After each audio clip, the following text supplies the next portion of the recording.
ನಮ್ಮ ವಿಶಿಷ್ಟವರಸು ಸಂಜಯ ಸ್ತೋತ್ರವಿದು ಸತ್ಪ್ರಭುವೇ ಸಂಜಯ ಸ್ತೋತ್ರವಿದು. ಆಮೇನ್. ವಂದನೆಗಳು ಬೋಧಕರೇ.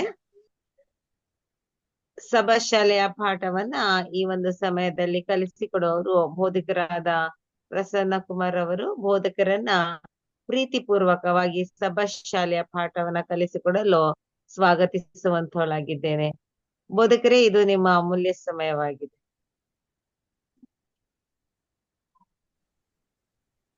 ದೇವರ ಪರಿಶುದ್ಧ ನಾಮಕ್ಕೆ ಸ್ತೋತ್ರವಾಗಲಿ.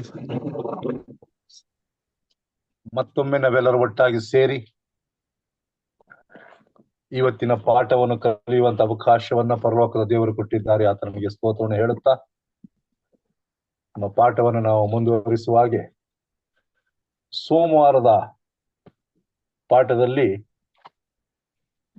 ಶಾರೀರಿಕ ಸ್ವಸ್ಥತೆ ಎಂಬತಕ್ಕಂತ ಶಿರೋನಾಮೆ ಇದೆ. ಹೀಲಿಂಗ್ ದ ಬಾಡಿ ಎಂಬುದಾಗಿ. ಇದರಲ್ಲಿ ನಾವು ತಿಳ್ಕೊಳ್ಬೇಕಾದಂತ ವಿಷಯ ಯಾವುದೆಂದರೆ, ಇಸ್ರೇಲರು ನೆನೆಸಿದ ಹಾಗೆ ದೇವರು ನಮ್ಮನ್ನ ಹೀಗೆ ಬಿಡುಗಡೆ ಮಾಡುತ್ತಾರೆ, ಹೀಗೆ ನಾವಿರ್ತೇವೆ ಎಂಬತಕ್ಕಂತ ಅವರ ಸ್ವಂತ ತಿಳುವಳಿಕೆಯಿಂದ ಅದಕ್ಕಿಂತಲೂ ಉತ್ತಮವಾದಂತ ಒಂದು ವಿಷಯವನ್ನು ದೇವರು ತಿಳಿಸಲು ಮುಂದಾಗಿದ್ದಾರೆ. ನನ್ನ ಅನಿಸಿಕೆಯಲ್ಲಿ ಇದು ಶಾರೀರಿಕವಾದಂತ ಸ್ವಸ್ಥತೆಗಿಂತ ಆಧ್ಯಾತ್ಮಿಕವಾದಂತ ಸ್ವಸ್ಥತೆ ಇದು ಎಂಬುದಾಗಿ. ದೇವರು ಮೋಶೆ ಮತ್ತು ಆರೋನರಿಗೆ ಕೆಲವು ಸಲಹೆಗಳನ್ನ ಕೊಡ್ತಾರೆ. ಇಸ್ರಾಯೇಲ್ ಜನಾಂಗವನ್ನ ನೀವು ಹೀಗೆ ನಡೆಸಬೇಕು, ಹೀಗೆ ಮಾಡಬೇಕು ಎಂಬುದಾಗಿ ನಮಗೆ ತಿಳಿಸಿಕೊಟ್ಟಿದ್ದಾರೆ. ಯಾವ ರೀತಿಯಲ್ಲಿ ಐಗುಪ್ತ ದೇಶವನ್ನು ಬಿಟ್ಟು ಹೋಗಬೇಕೆಂದು ಸಲಹೆ ನೀಡುತ್ತಾನೆ ಎಂಬುದನ್ನ ನಿರೀಕ್ಷೆ ಇಟ್ಟುಕೊಂಡಿದ್ದರು. ಉದಾಹರಣೆಗೆ, ವಯಸ್ಸಾದವರು, ಬಾಣಂತಿಯರು, ತಾಯಂದಿರು, ಚಿಕ್ಕ ಮಕ್ಕಳು, ಅಸ್ವಸ್ಥರು, ಇವರೆಲ್ಲರನ್ನ, ಯಾಕೆಂದ್ರೆ ನಮಗೆ ಈಗಾಗಲೇ ಗೊತ್ತಿರುವ ಹಾಗೆ ಮೋಶೆಯು ಐಗುಪ್ತ ದೇಶವನ್ನು ಬಿಟ್ಟಾಗ ಹೆಚ್ಚು ಕಡಿಮೆ 6 ಲಕ್ಷ ಗಂಡಾಳುಗಳು ಹೆಣ್ಣು ಮಕ್ಕಳನ್ನ ಬಿಟ್ಟು 6 ಲಕ್ಷ ಇವರೇ ಇದ್ರು ಎಂಬುದಾಗಿ ನೋಡುವಂತರಾಗಿದ್ದೇವೆ. ಹಾಗಿರುವಲ್ಲಿ ಇವರೆಲ್ಲರೂ ಸಹ ಬರುವಾಗ ದೇವರು ಇವರನ್ನ ಹೇಗೆ ನಡೆಸ್ತಾರೆ, ಯಾವ ರೀತಿಯಲ್ಲಿ ಇಷ್ಟು ಜನರನ್ನು ನಡೆಸೋದು ಎಂಬುದಾಗಿ ಸ್ವಲ್ಪ ಹೊತ್ತು ಮೋಶೆಯು ಸಹ ಯೋಚನೆ ಮಾಡಿರಬಹುದು. ಆದರೆ ದೇವರ ಆಲೋಚನೆಯೇ ಬೇರೆಯಾಗಿತ್ತು. ಇವರಿಗೆ ಶಾರೀರಿಕ ಆಹಾರಗಳನ್ನು, ಶಾರೀರಿಕ ಸ್ವಸ್ಥತೆಗಳನ್ನು ನೀಡುವುದಕ್ಕಿಂತ ಮುಖ್ಯವಾಗಿ ಇವರು ಒಂದು ಸ್ಪಷ್ಟವಾದ, ನಿರ್ದಿಷ್ಟವಾದ ಕಾರ್ಯವನ್ನ ಮಾಡಬೇಕಾಗಿತ್ತು. ಅದ್ಯಾವುದೆಂದರೆ ಪಸ್ಕ ಹಬ್ಬವನ್ನು ಆಚರಣೆ ಮಾಡಬೇಕಾಗಿತ್ತು. ದೇವರ ಸಲಹೆಯು ಆಶ್ಚರ್ಯವನ್ನು ತರುತ್ತದೆ. ಹೇಗೆ ನೀವು ಪಸ್ಕ ಹಬ್ಬವನ್ನ ಆಚರಣೆ ಮಾಡಬೇಕೆಂಬುದಾಗಿ ಪ್ರಾರಂಭದಲ್ಲಿಯೇ ಸ್ವಾಮಿಯು ಸಲಹೆಗಳನ್ನ ಕೊಡುತ್ತಾ ಬಂದಿದ್ದಾರೆ. ಅನೇಕ ಸಾರಿ ನಾವು ನೆನೆಸದ ಹಾಗೆ ನಡೀಲಿಲ್ವಲ್ಲ, ನಾವೇನೋ ಅಂದ್ಕೊಂಡು ಇದು ಆಗ್ಲಿಲ್ವಲ್ಲ ಎಂಬುದಾಗಿ ಅಂದುಕೊಂಡಾಗ ಅದೆಲ್ಲವನ್ನ ಮರೆತು ದೇವರು ಹೇಳಿದದೇ ಸರಿಯಾದದ್ದು, ನನಗೆ ಶಿಕ್ಷೆ ಆದರೂ ಅದು ಸರಿಯಾದದ್ದೇ, ನನಗೆ ನೋವಾದರೂ ಅದು ಸರಿಯಾದದ್ದೇ, ನನಗೆ ಅಸಮಾಧಾನವಾಗಿದ್ದರೂ ಸರಿಯಾದದ್ದೇ ಎಂಬುದನ್ನು ತಿಳಿದುಕೊಳ್ಳುವುದೇ ನಿಜವಾದ ಕ್ರೈಸ್ತಿಯ ಗುಣ. ಉದಾಹರಣೆಗೆ 2ನೇ ಅರಸುಗಳು 5ನೇ ಅಧ್ಯಾಯದಲ್ಲಿ ನಾಮಾನನ ಚರಿತ್ರೆಯನ್ನ ಗಮನಿಸುತ್ತೇವೆ. ನಾಮಾನನು ಪ್ರವಾದಿಯಾದ ಎಲೀಯನ ಬಳಿಗೆ ಹೋಗುವಾಗ ಅವನ ಕುಷ್ಠ ರೋಗಕ್ಕೆ ಹೇಗೆ ಗುಣವಾಗುತ್ತದೆ ಎಂಬುದಾಗಿ ತಾನೇ ಊಹಿಸಿಕೊಂಡ. ಓ, ಪ್ರವಾದಿ ಬರ್ತಾರೆ, ನನ್ನ ಜೊತೆಲಿ ಮಾತಾಡ್ತಾರೆ, ನನ್ನ ಸಮಸ್ಯೆಯನ್ನ ಕೇಳ್ತಾರೆ, ನನ್ನನ್ನು ಮುಟ್ತಾರೆ, ನನಗೆ ಒಂದು ಔಷಧಿ ಕೊಡ್ತಾರೆ. ಇದೆಲ್ಲವೂ ತನ್ನ ಊಹೆ ಆಗಿತ್ತು. ಆದ್ರೆ ಅವನಿಂದ ಏನೆಲ್ಲ ಯೋಚನೆ ಮಾಡಿದ, ಅದ್ಯಾವುದು ಸಹ ನೆರವೇರ್ಲಿಲ್ಲ. ಅವನು ಏನಾಯ್ತು ಎಂಬುದನ್ನ ಕೇಳಲಿಕ್ಕೆ ಕೂಡ ಸಹ ಪ್ರವಾದಿಯಾದ ಎಲಿಯನು ಬರಲಿಲ್ಲ. ಗೆಹಜಿಯನ್ನ ಕಳಿಸ್ತಾನೆ, ಹೋಗಿ ಕೇಳು ಅವ್ರಿಗೆ ಏನು ಸಮಸ್ಯೆ ಎಂಬುದಾಗಿ. ನಾಮಾನನು ಬಂದಿದ್ದಾನೆ, ಸಿರಿಯಾದಿಂದ ಬಂದಿದ್ದಾನೆ, ಕುಷ್ಠರೋಗದಿಂದ ಬಂದಿದ್ದಾನೆ, ಅವನು ನಿಮ್ಮ ಜೊತೆಯಲ್ಲಿ ಗುಣವಾಗುವುದಕ್ಕೆ ಎದುರು ನೋಡುತ್ತಿದ್ದಾನೆ ಎಂಬುದಾಗಿ ಹೇಳುವಾಗ ಪ್ರವಾದಿಯಾದ ಎಲಿಯನು ಒಂದೇ ಒಂದು ಮಾತನ್ನಾಡ್ತಾನೆ, ಹೋಗಿ ಹೇಳು ನಾಮಾನನಿಗೆ, ಯೋರ್ದಾನ್ ಹೊಳೆಯಲ್ಲಿ ನೀನು 7 ಸಾರಿ ಮುಳುಗು, ನಿನ್ನ ಕುಷ್ಠವು ಗುಣವಾಗುತ್ತದೆ ಎಂಬುದಾಗಿ. ಇದನ್ನ ಕೇಳಿ ನಾಮಾನನಿಗೆ ಬೇಜಾರಾಗ್ತದೆ, ಕೋಪ ಬರ್ತದೆ. ನಾನು ನೆನೆಸಿದ್ದೇ ಒಂದು, ಇವ್ರು ಮಾಡ್ತಾ ಇರೋದೇ ಒಂದು. ಕೇವಲ ಸ್ನಾನ ಮಾಡಿ ನಾನು ಗುಣವಾಗುವುದಿದ್ದರೆ ನನ್ನ ದೇಶದಲ್ಲಿ, ಸಿರಿಯಾ ದೇಶದಲ್ಲಿ ಯೋರ್ದಾನ್ಗಿಂತಲೂ ಬಹಳ ಶ್ರೇಷ್ಠವಾದಂತ ನದಿಗಳಿವೆ, ಶುದ್ಧವಾದಂತ ನದಿಗಳಿವೆ. ಆ ನದಿಗಳಲ್ಲಿ ಮುಳುಗಿ ನಾನು ಸ್ನಾನ ಮಾಡ್ಬೋದಾಗಿತ್ತಲ್ಲ. ಯಾಕೆ ನಾನು ಆ ಕೊಳಕಾದ ಯೋರ್ದಾನ್ ಒಳಗೆ ಹೋಗ್ಬೇಕು ಎಂಬುದಾಗಿ ಆತನು ಅಂದುಕೊಂಡು ಹಿಂದಕ್ಕೆ ಹೋಗುತ್ತಿರುವಾಗ ಸೇವಕರುಗಳು ಆತನ ಹೇಳ್ತಾರೆ, ದಯವಿಟ್ಟು ಪ್ರವಾದಿ ಹೇಳಿದ ಮಾತನ್ನ ಕೇಳಿ, ನಿಮಗೆ ಗುಣವಾಗುತ್ತದೆ ಎಂಬುದಾಗಿ. ಅನಂತರ ನಮಗೆ ಕತೆ ಗೊತ್ತು. ಆತನು ಹಿಂದಕ್ಕೆ ಹೋಗಿ ಯೋರ್ದಾನ್ ಹೊಳೆಯಲ್ಲಿ 7 ಸಾರಿ ಮುಳುಗಿ ಎದ್ದ ಮೇಲೆ ಅವನ ಕುಷ್ಠವು ಗುಣವಾಯಿತು ಎಂಬುದಾಗಿ. ಪ್ರಿಯರೇ, ಇಲ್ಲೂ ಸಹ ಪಸ್ಕ ಹಬ್ಬವನ್ನ ಮಾಡಬೇಕು ಎಂಬುದಾಗಿ ಸ್ವಾಮಿ ಸಲಹೆಯನ್ನು ಕೊಡುತ್ತಿರುವಾಗ ಸ್ವಾಮಿಯ ಉದ್ದೇಶ ಏನಾಗಿತ್ತು ಅಂದ್ರೆ, ನಾನು ಹೇಳುವುದನ್ನೆಲ್ಲ ನೀವು ಮಾಡಿದರೆ ಉಳಿದ ಎಲ್ಲಾ ಕಾರ್ಯಗಳು ನಿಮಗೆ ಸುಲಭವಾಗುತ್ತದೆ. ಮತ್ತಾಯನ ಬರೆದ ಸುವಾರ್ತೆ 6ನೇ ಅಧ್ಯಾಯ 33ನೇ ವಚನವನ್ನು ಗಮನಿಸುವಾಗ, ಮೊದಲು ನೀವು ದೇವರ ರಾಜ್ಯಕ್ಕೂ ನೀತಿಗೂ ತವಕ ಪಡಿರಿ, ಅನಂತರ ಎಲ್ಲವೂ ಸಿಕ್ಕುತ್ತದೆ. ಇಲ್ಲಿ ಇಸ್ರೇಲರ ವಿಧೇಯತೆಯನ್ನ ಸ್ವಾಮಿ ಪರೀಕ್ಷೆ ಮಾಡ್ತಾ ಇದ್ದಾರೆ. ನೀವು ನಿಜವಾಗ್ಲೂ ಸ್ವಸ್ಥರಾಗಬೇಕಾ? ನೀವು ನಿಜವಾಗ್ಲೂ ಆತ್ಮಿಕವಾಗಿ ಬೆಳಿಬೇಕಾ? ನಿಮ್ಮ ಕುಟುಂಬಗಳು ಬೆಳಿಬೇಕಾ? ಖಂಡಿತವಾಗಿಯೂ ನಾನು ಹೇಳಿದಾಗೆ ನೀವು ಮಾಡಬೇಕೆಂಬುದಾಗಿ. ನಮ್ಮ ಸತ್ಯವೇದಗಳನ್ನು ಜ್ಞಾನೋಕ್ತಿಗಳು 3ನೇ ಅಧ್ಯಾಯ 7 ಮತ್ತು 8ನೇ ವಚನವನ್ನು ಗಮನಿಸುವಾಗ ಅಲ್ಲಿ ಹೀಗೆ ಹೇಳುತ್ತದೆ, ನೀನೇ ಬುದ್ಧಿವಂತನು ಎಂದೆಣಿಸದೆ ಯೆಹೋವನಿಗೆ ಭಯಪಟ್ಟು ಕೆಟ್ಟದ್ದನ್ನು ತೊರೆದು ಬಿಡು, ಇದರಿಂದ ನಿನ್ನ ದೇಹಕ್ಕೆ ಆರೋಗ್ಯವು, ಎಲುಬುಗಳಿಗೆ ಸಾರವು ಉಂಟಾಗುವವು. ನೋಡಿ, ನಮ್ಮ ದೇಹಕ್ಕೆ ಆರೋಗ್ಯ ಸಿಗ್ತಕ್ಕಂಥದ್ದು ನಾವು ತಿನ್ನುವ ಆಹಾರಕ್ಕಿಂತ ಮಿಗಿಲಾದದ್ದು. ದೇವರಿಗೆ ಭಯಪಟ್ಟು ಕೆಟ್ಟದ್ದನ್ನು ತೊರೆದು ಬಿಟ್ಟರೆ ಅದಕ್ಕಿಂತ ಸಿಕ್ಕುವ ಆರೋಗ್ಯ ಇನ್ನೊಂದಿಲ್ಲ. ಪ್ರಿಯರೇ, ಇಸ್ರೇಲ್ ಕಳೆದುಕೊಳ್ಬೇಕಾದಂತ ಒಂದು ಸತ್ಯ ಯಾವುದೆಂದರೆ, ಮುಂದೆ ದೇವರು ಮಹತ್ ಕಾರ್ಯಗಳನ್ನು ಮಾಡುವವನಾಗಿದ್ದಾನೆ. ಆದ್ರೆ ಈಗ ನಾವು ಆತನ ಮಾತನ್ನ ಕೇಳಬೇಕು. ಕೊನೆಯ ಉಪದ್ರವವು ಮರೆಯಲಾಗದಂತ ಒಂದು ಉಪದ್ರವ. ಯಾಕೆಂದ್ರೆ ಅದನ್ನ ಇಸ್ರೇಲರು ಯೇಸು ಕ್ರಿಸ್ತನ ಬರೋಣದ ತನಕ ಅದನ್ನ ನಡೆಸ್ಕೊಂಡು ಬರಬೇಕಾಗಿತ್ತು. ಸ್ವಾಮಿ ಹೇಳ್ತಾನೆ,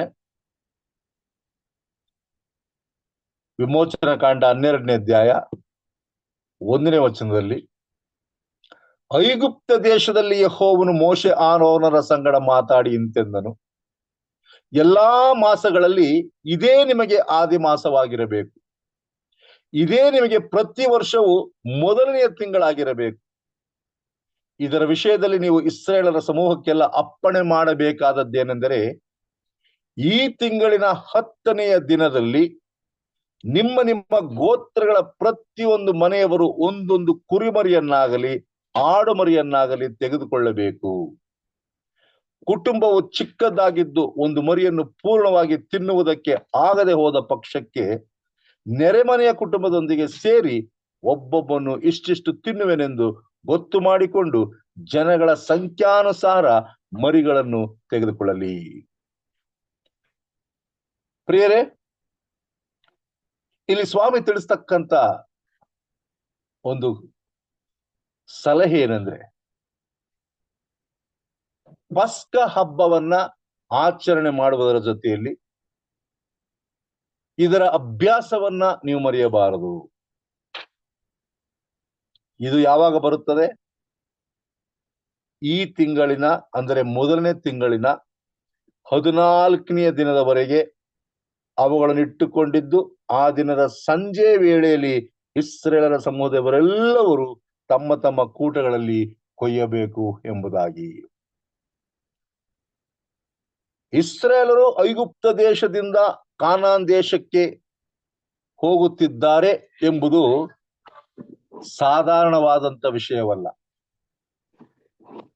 ದೇವರು 430 ವರ್ಷಗಳು ತನ್ನ ಜನರ ಕಷ್ಟವನ್ನ ನೋಡಿ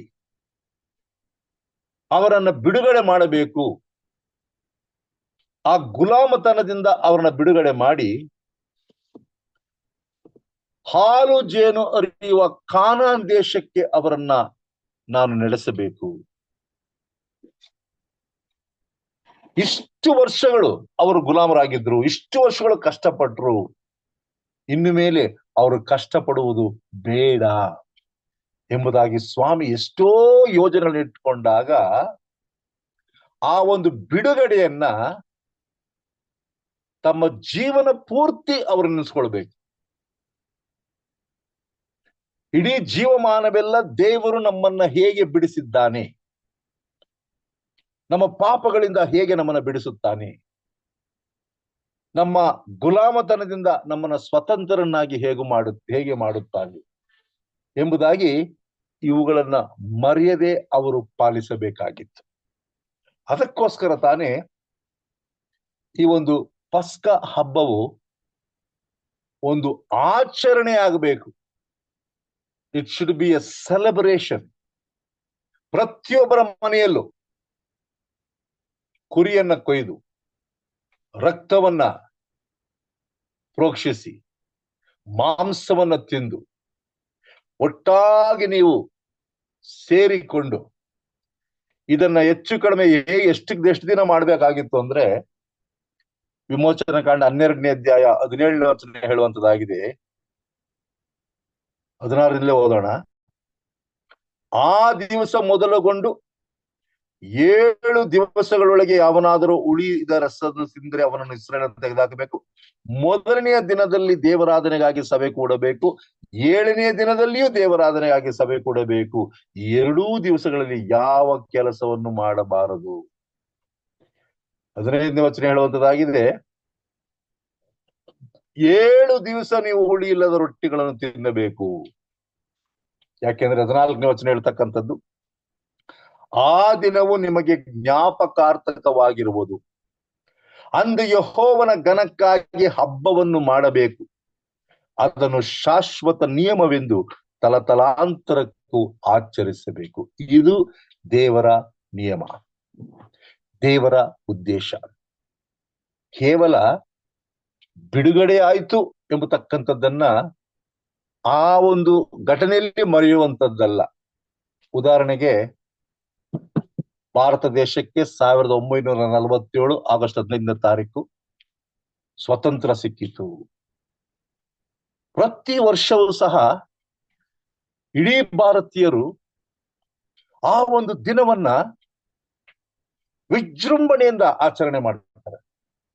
ಯಾಕೆಂದ್ರೆ ನಾವು ಇದುವರೆಗೂ ಬ್ರಿಟಿಷರ ಅಡಿಯಲ್ಲಿ ಕೆಲಸ ಮಾಡ್ತಾ ಇದ್ದೋ, ಈಗ ನಾವು ಸ್ವತಂತ್ರರಾಗಿದ್ದೇವೆ, ನಮ್ಮದೇ ನಾಯಕರುಗಳನ್ನ ಆರಿಸ್ಕೊಳ್ಬಹುದು, ನಮ್ಮದೇ ಸ್ವತಂತ್ರ ನಮಗೆ ಸಿಗ್ತದೆ, ಯಾರ ಅಡಿಯಲ್ಲೂ ನಾವಿಲ್ಲ ಎಂಬುದಾಗಿ ಆ ದಿನದ ಆಚರಣೆಗೋಸ್ಕರ ಸತತ ಸಿದ್ಧತೆಯನ್ನ ಪ್ರತಿ ಶಾಲೆಗಳು, ಕಚೇರಿಗಳು, ಸರ್ಕಾರವು ಮಾಡಿಕೊಳ್ಳುತ್ತದೆ. ಯಾಕೆ? It's a celebration. ಆ ಸ್ವತಂತ್ರ ಸಾಧಾರಣವಾಗಿ ಸಿಕ್ಕಿದ್ದಲ್ಲ, ಆ ಸ್ವತಂತ್ರ ಹೋರಾಟದಿಂದ ಸಿಕ್ಕಿತು. ಅನೇಕರು ಅದಕ್ಕೋಸ್ಕರ ತಮ್ಮ ರಕ್ತವನ್ನು ಸುರಿಸಿದ್ದಾರೆ. ಇವತ್ತು ನಾವು ಸ್ವತಂತ್ರರಾಗಿದ್ದೇವೆ, ಬನ್ನಿ ಆಚರಣೆ ಮಾಡೋಣ ಎಂಬುದಾಗಿ ಆ ದಿನವನ್ನ ನಮ್ಮ ದೇಶ ಮಾತ್ರವಲ್ಲ, ಎಲ್ಲಾ ದೇಶಗಳು ಆ ಸ್ವತಂತ್ರವನ್ನ ಆಚರಣೆ ಮಾಡುತ್ತಾರೆ. ಪ್ರಿಯರೇ, ಕೇವಲ ಲೋಕೈಕವಾದ ಸ್ವಾತಂತ್ರ್ಯಕ್ಕೆ ಅಷ್ಟು ಆಚರಣೆ ಇರುವಾಗ, ಇನ್ನು ಸ್ವಾಮಿ ತನ್ನ ಜನರನ್ನ ಐಗುಪ್ತ ದೇಶದಿಂದ ಬಿಡುಗಡೆ ಮಾಡಿ ಹಾಲು ಜೇನು ಹರಿಯುವ ಆ ಕಾನಾನ್ ದೇಶಕ್ಕೆ ನಡೆಸುವುದು ಇನ್ನೆಷ್ಟು ಜ್ಞಾಪಕಾರ್ಥಕವಾಗಬಾರದು. ಇನ್ನೆಷ್ಟು ಸಾರಿ ಅದನ್ನ ನೀವು ನೆನೆಸಿಕೊಂಡು ಅದನ್ನ ಮೆಲುಕಾಗ್ತಾ ಇರಬಾರದು ಎಂಬುದನ್ನ ಸ್ವಲ್ಪ ಹೊತ್ತು ಯೋಚನೆ ಮಾಡಿ. ಫರೋಹನನು ಎಲ್ಲಾ ಉಪದ್ರವಗಳು ಬಂದಾಗೂ ಸಹ ತಾನು ಹೃದಯವನ್ನ ಕಠಿಣ ಮಾಡಿಕೊಂಡು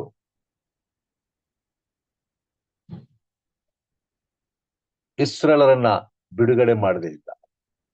ಆದ್ರೆ ಯಾವ ಸಮಯದಲ್ಲಿ ಈ ಪಸ್ಕ ಹಬ್ಬ ಅಥವಾ ಈ ಪಾಸ್ ಓವರ್ ಅಂದ್ರೆ ಒಂದು ಕಡೆಯಿಂದ ಇನ್ನೊಂದು ಕಡೆಗೆ ನಾವು ಹೋಗುತ್ತಿರುವಾಗ ಸಂಪೂರ್ಣವಾದಂತ ವಾತಾವರಣ, ಇದನ್ನ ಮಾಡುತ್ತಿರುವಾಗ ದೇವರು ಮೋಶೆಗೆ ಹೇಳಿದ್ದೇನೆಂದರೆ, ಈ ಒಂದು ಕೊನೆಯ 10ನೇ ಉಪದ್ರವದಲ್ಲಿ ಖಂಡಿತವಾಗಿಯೂ ಫರೋಹನನು ಇಸ್ರಾಯೇಲರನ್ನ ಕಳಿಸುತ್ತಾನೆ. ಅದೇ ರಾತ್ರಿ, ಬೆಳಗ್ಗೆ ಆಗ್ಬೇಕು ಅಂತ ಇಲ್ಲ, ಅದೇ ರಾತ್ರಿ ನಿಮ್ಮನ್ನ ಇಲ್ಲಿಂದ ಹೋಗುವುದಕ್ಕೆ ಮಾಡುತ್ತಾನೆ. ಮೋಶೆ ಫರೋಹನನಿಗೆ ಯೆಹೋವನ ಅಪ್ಪಣೆ ಏನೆಂದರೆ, ನಾನು ಮಧ್ಯರಾತ್ರಿ ಅಲ್ಲಿ ಐಗುಪ್ತ್ಯರ ನಡುವೆ ಹಾದು ಹೋಗುವೆನು. ಚೊಚ್ಚಲ ಮಕ್ಕಳೆಲ್ಲರೂ ಸತ್ತ ಮೇಲೆ ಇಸ್ರಾಯೇಲರಲ್ಲಿ ಒಂದು ಬಿಡುಗಡೆ ಆಯ್ತು. ವಿಮೋಚನ ಕಾಂಡ 12ನೇ ಅಧ್ಯಾಯ 13ನೇ ವಚನ ಹೇಳುವಾಗ, ನೀವು ಬಾಗಿಲಿಗೆ ಹಚ್ಚಿದ ಈ ರಕ್ತವು ನೀವಿರುವ ಮನೆಗಳನ್ನು ಸೂಚಿಸುವ ಕಾರಣ ನಾನು ಅದನ್ನು ಕಂಡು ನಿಮಗೆ ಯಾವ ನಷ್ಟವನ್ನೂ ಮಾಡದೆ ಮುಂದಕ್ಕೆ ದಾಟಿ ಹೋಗುವೆನು. ನಾನು ಐಗುಪ್ತದವರನ್ನು ಸಂಹರಿಸುವಾಗ ನಿಮಗೆ ಯಾವ ಹಾನಿಯೂ ಆಗುವುದಿಲ್ಲ. ರಕ್ತವು ಜೀವವನ್ನ ಸೂಚಿಸುತ್ತದೆ. ಆ ರಕ್ತವು ಬಾಗಿಲಿನಲ್ಲಿ ಇರುವಾಗ ಪ್ರತಿಯೊಬ್ಬರಿಗೂ ಸಹ ಜೀವ ಬಂದಂತೆ. ಒಂದು ವೇಳೆ ಆ ರಕ್ತ ಇಲ್ಲದ ಮನೆಯಲ್ಲಿ ಸಾವುಗಳು. ಪ್ರಿಯರೇ, ಪ್ರತಿಯೊಂದು ಮನೆಗಳಲ್ಲೂ ಸಹ ಐಗುಪ್ತರ ಮನೆಯಲ್ಲಿ ಸಾವು ನೋವುಗಳು. ಮನುಷ್ಯರಿಗೆ ಮಾತ್ರವಲ್ಲ, ಪ್ರಾಣಿಗಳಿಗೂ ಸಹ ತಟ್ಟಿತ್ತು ಎಂಬುದಾಗಿ ನಾವು ನೋಡುವಂತರಾಗಿದ್ದೇವೆ. ವಿಮೋಚನಕಾಂಡ 11ನೇ ಅಧ್ಯಾಯ 7ನೇ ವಚನ ಹೇಳುವುದೇನೆಂದರೆ, ಆದರೆ ಐಗುಪ್ತರಿಗೂ ಇಸ್ರಾಯೇಲರಿಗೂ ಯೆಹೋವನು ವ್ಯತ್ಯಾಸ ಮಾಡಿದ್ದಾನೆಂದು ನಮಗೆ ತಿಳಿಯುವಂತೆ ಇಸ್ರಾಯೇಲರಲ್ಲಿರುವ ಮನುಷ್ಯರ ಮೇಲಾಗಲಿ ಪಶುಗಳ ಮೇಲಾಗಲಿ ಒಂದು ನಾಯಿ ಆದರೂ ಬೊಗಳುವುದಿಲ್ಲ. ಆದರೆ 5ನೇ ವಚನ ಗಮನಿಸಿ, ಫರೋಹನ ಚೊಚ್ಚಲ ಮಗನು ಮೊದಲುಗೊಂಡು ಬೀಸುವ ಕಲ್ಲಿನ ಹಿಂದೆ ಕೂತಿರುವ ದಾಸಿಯ ಚೊಚ್ಚಲ ಮಗನವರೆಗೂ ಐಗುಪ್ತ ದೇಶದಲ್ಲಿ ಚೊಚ್ಚಲ ಮಕ್ಕಳೆಲ್ಲರೂ ಸಾಯುವರು, ಪಶುಗಳಲ್ಲೂ ಚೊಚ್ಚಲಾದವುಗಳೆಲ್ಲ ಸಾಯುವವು ಎಂಬುದಾಗಿ. ದೇವರು ಅದ್ಭುತ ಮಾಡುವ ದೇವರು. ತನ್ನ ಮಕ್ಕಳನ್ನ ಹೇಗೆ ಕಾಪಾಡಬೇಕು ಎಂಬುದು ಆತನಿಗೆ ಗೊತ್ತಿದೆ. ಪ್ರಿಯ ಸಹೋದರ ಸಹೋದರಿಯರೇ, ಇವತ್ತಿನ ಪಾಠದಲ್ಲಿ ನಾವು ಕಲಿತುಕೊಳ್ಳಬೇಕಾದಂತ ಬಹಳ ಪ್ರಾಮುಖ್ಯವಾದ ವಿಷಯ ಯಾವುದೆಂದರೆ, ನಮ್ಮ ಶಾರೀರಿಕ ಆರೋಗ್ಯಕ್ಕಿಂತ ದೇವರು ನಮ್ಮ ಆತ್ಮಿಕ ಆರೋಗ್ಯದ ಕಡೆ ಎಷ್ಟು ಗಮನವನ್ನ ವಹಿಸುವಂತನಾಗಿದ್ದಾನೆ. ನಾನು ಹೇಳಿದ ಹಾಗೆ ನೀವು ಮಾಡಿದರೆ ನಿಮಗೆ ಬಿಡುಗಡೆ ಆಗುತ್ತದೆ. ಒಂದು ವೇಳೆ ದೇವರು ಹೇಳಿದ ಹಾಗೆ ನಾವು ಮಾಡದೇ ಇದ್ರೆ ನಾವು ನಾಶನಕ್ಕೆ ಗುರಿಯಾಗುತ್ತೇವೆ. ಹಾಗಾಗದಂತೆ ಪ್ರತಿದಿನವೂ ಪ್ರತಿ ಕ್ಷಣವೂ ದೇವರ ವಾಕ್ಯವನ್ನ ಓದುತ್ತಾ ಸತ್ಯಾಂಶಗಳನ್ನ ಅರ್ಥ ಮಾಡಿಕೊಳ್ಳುತ್ತಾ ಆ ವಾಕ್ಯದಂತೆ ನಡೆಯುವ ಮಕ್ಕಳಾಗಲು ದೇವರು ನಮಗೆ ಸಹಾಯ ಮಾಡಲಿ ಎಂಬುದಾಗಿ ನನ್ನ ಪ್ರಾರ್ಥನೆ ಆಗಿದೆ. ದೇವರು ನಿಮ್ಮೆಲ್ಲರನ್ನ ಆಶೀರ್ವದಿಸಲಿ. God bless you all.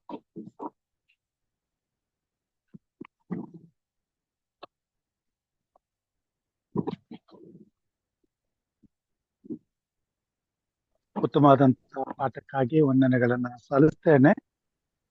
ಈ ಸಮಯದಲ್ಲಿ ಈ ಪಾಠದ ಕುರಿತಾಗಿ ಇನ್ನೂ ಅನೇಕ ವಿಷಯಗಳನ್ನ ತಿಳ್ಕೊಳ್ಳಬೇಕಾದಲ್ಲಿ, ಪ್ರಶ್ನೆಗಳಿದ್ದಲ್ಲಿ ಅಥವಾ ತಿಳಿಸಬೇಕಾದಂತ ವಿಷಯಗಳು ತಮ್ಮಲ್ಲಿ ಇದ್ದರೆ ಹಂಚಿಕೊಳ್ಳಬೇಕೆಂಬುದಾಗಿ ಕೇಳಿಕೊಳ್ತೇನೆ.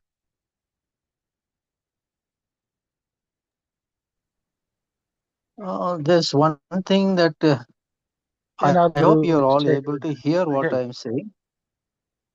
Can you hear me? Hello?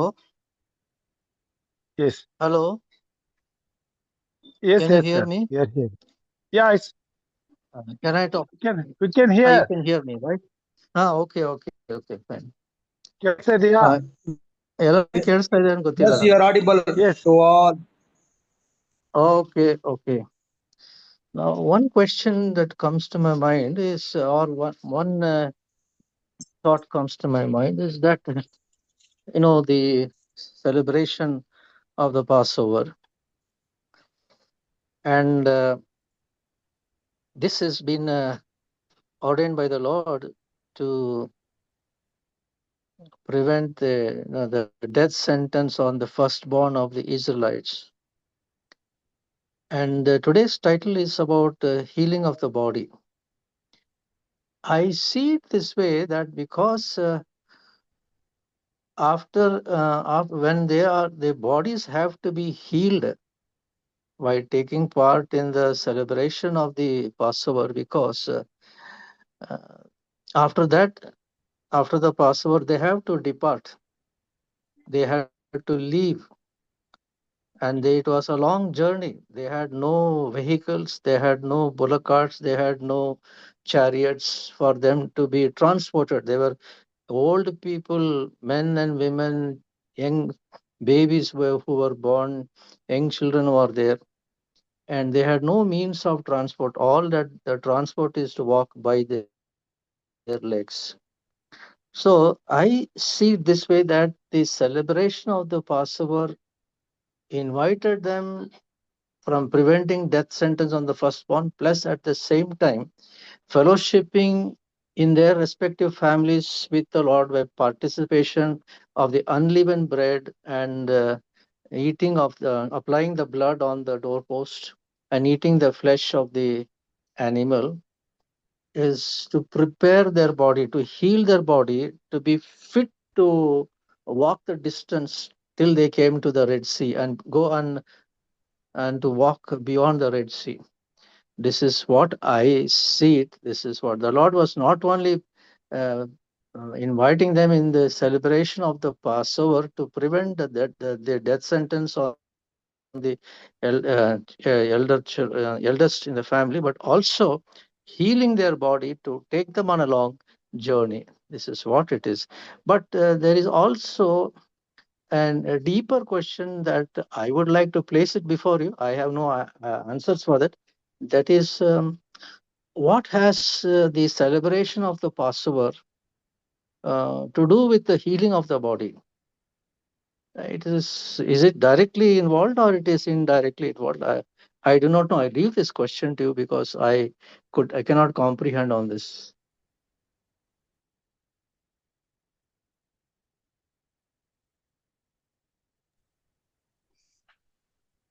ವಂದನೆಗಳು. ಉತ್ತಮವಾದಂತಹ ಸಂಗತಿಯನ್ನ ಹಂಚಿಕೊಂಡಿದ್ದಾರೆ. ಐಗುಪ್ತ ದೇಶದಿಂದ ಇಸ್ರೇಲ್ ದೇಶಕ್ಕೆ ಇಸ್ರೇಲ್ ಜನಾಂಗವು ಅಲ್ಲಿ ಅವರು ನಡೆದುಕೊಂಡು ಹೋಗಬೇಕಾದ್ರೆ ಅವರಿಗೆ ಬಲವು ಮತ್ತು ಆರೋಗ್ಯವು ಬೇಕಾಗಿದೆ. ಬಿಡುಗಡೆಗೊಳಿಸುವಾಗ ದೇವರು ಇವರಿಗೆ ಬೇಕಾದಂತ ಎಲ್ಲಾ ನ್ಯಾಯವನ್ನು ಒದಗಿಸಿಕೊಟ್ಟು ಇವರು ಮುಂದೆ ಹೋಗಬೇಕಾದ್ರೆ ಅವರಿಗೆ ಆರೋಗ್ಯ ಪ್ರಾಮುಖ್ಯವಾಗಿತ್ತು. ಅದಕ್ಕಾಗಿ ಕರ್ತನು ತಾನೇ ಮುಂದೆ ದಾಟಿ ಹೋಗುವಂತವನಾಗಿದ್ದಾನೆ ಎಂಬುದನ್ನ ಅವ್ರು ತಿಳಿಸ್ಕೊಟ್ರು. ಇದರಲ್ಲಿ ಆರೋಗ್ಯ, ದೈಹಿಕವಾಗಿ, ಮಾನಸಿಕವಾಗಿ ಸ್ಥಿರತೆ ಹಾಗೂ ಧೈರ್ಯ, ಬಲ ಇವೆಲ್ಲವೂ ಕೂಡ ಅಡಕವಾಗಿದೆ. ಇವೆಲ್ಲವೂ ಯೇಸುಕ್ರಿಸ್ತನ ಮುಖಾಂತರವಾಗಿ ಮಾತ್ರ ಮತ್ತು ಆತನ ಯೋಜನೆಗಳಿಗೆ ಬದ್ಧರಾಗಿ ಆತನ ಚಿತ್ತಕ್ಕೆ ವಿಧೇಯರಾಗಿ ಸಿಗುವಾಗ ನಡ್ಕೊಳ್ಳುವಾಗ ನಮ್ಗೆ ಸಿಗುತ್ತದೆ ಎಂಬತಕ್ಕಂಥ ಸತ್ಯವನ್ನು ಅವ್ರು ತಿಳಿಸ್ಕೊಟ್ಟಿದ್ದಾರೆ. ಇನ್ನೇನಾದರೂ ಸಂಗತಿಗಳಿದ್ರೆ ಹಂಚ್ಕೊಳ್ಬೇಕೆಂಬ ಕೇಳ್ಕೊಳ್ತೇನೆ. ಅಷ್ಟೇ ನಾನೊಂದು ಈಗ ಇವರು ಸಾಮಿಲ್ ಕೃಷ್ಣಪ್ಪರ್ ಅವರು ಒಂದು ಒಳ್ಳೆ ಪ್ರಶ್ನೆ ಕೇಳಿದ್ದಾರೆ. ಇದರಲ್ಲಿ ನಾವು ನೋಡ್ಬೇಕಾದಂತ ಕೆಲವು ಅಂಶಗಳು ಈಗಾಗಲೇ ನಮ್ಮ ಪ್ರಸನ್ನ ಕುಮಾರ್ ಅವರು ಚೆನ್ನಾಗಿ ತಿಳಿಸಿದಾರೆ. ಅದ್ರಲ್ಲಿ ಏನಪ್ಪಾ ಅಂತ ಹೇಳಿದ್ರೆ, ಅವರು ಆ ರಾತ್ರಿ ಹೊತ್ತಿನಲ್ಲಿ ಅವರು ಆ ಕುರಿಯನ್ನ ಕತ್ತರಿಸಿ ಅದರ ರಕ್ತವನ್ನ ಮಾತ್ರ ಅವರು ತಗೊಂಡು ಅದನ್ನ ಏನ್ ಮಾಡ್ಬೇಕಾಗಿತ್ತು, ಹಿಸೋಪ್ ಗಿಡದಿಂದ ಅವರ ಬಾಗಿಲುಗಳಿಗೆ ಹಚ್ಚಬೇಕು. ಆ ಮಾಂಸವನ್ನ ಅವರು ಸುಟ್ಟು ತಿನ್ಬೇಕು. ಅದರಲ್ಲಿ ಇನ್ನೂ ಒಂದು ಪದ ಅಲ್ಲಿ 8ನೇ ವಚನದಲ್ಲಿ ಕಾಣಿಸುತ್ತದೆ. 12ನೇ ಅಧ್ಯಾಯದ 8ನೇ ವಚನದಲ್ಲಿ ಕಹಿಯಾದ ಪಲ್ಯಗಳೊಡನೆ ಅದನ್ನು ಊಟ ಮಾಡ್ಬೇಕು ಅಂತ ಹೇಳ್ತಾರೆ. ಹುಳಿ ಇಲ್ಲದ ರೊಟ್ಟಿ, ಕಹಿಯಾದ ಪಲ್ಯ, ಆಮೇಲೆ ರೋಸ್ಟೆಡ್ ಇದು ಈ ಮಾಂಸ ಏನಾಗಿರ್ಬೇಕು, ಸುಟ್ಟಿರ್ಬೇಕು. ನೋಡಿ, ಇಲ್ಲಿ ಸ್ವಾಮಿ ಇದನ್ನ ಹೇಳ್ತಕ್ಕಂಥದ್ದು ಬಹುಶಃ ಒಂದು ನನ್ನ ಪರ್ಸನಲ್ ಇದು ಅನಿಸಿಕೆ. ಈ ಕಹಿಯಾದ ಪಲ್ಯಗಳನ್ನ ಅದು ಸತ್ಯವೇದದಲ್ಲಿ ಹೇಳಿದೆ, ಹೌದ್ರ? ಕಹಿಯಾದ ಪಲ್ಯಗಳು, ಆ ಮಾಂಸದ ಊಟವನ್ನ ಇವರು ಸುಟ್ಟು ಅದನ್ನ ತಿನ್ಬೇಕು. ಪ್ಲಸ್ ಹುಳಿ ಇಲ್ಲದ ರೊಟ್ಟಿಗಳನ್ನ ಅಂದಿನಿಂದ ಹಿಡಿದು 7 ದಿವಸಗಳವರೆಗೂ ತಿನ್ಬೇಕು. ಈಗ ಅದರಲ್ಲೂ ಕೂಡ ಒಂದು ಪ್ರಶ್ನೆ ಬರ್ತದೆ, ಅವರು 7 ದಿನಗಳ ತನಕ ತಿನ್ಬೇಕು ಅಂತಂದ್ರೆ ಅಲ್ಲಿ ಪ್ರಯಾಣ ಮಾಡ್ತಾ ಇರುವಂತ ಸಂದರ್ಭದಲ್ಲಿ ಎಲ್ಲಿ ಸುಡ್ತಾ ಇದ್ರು?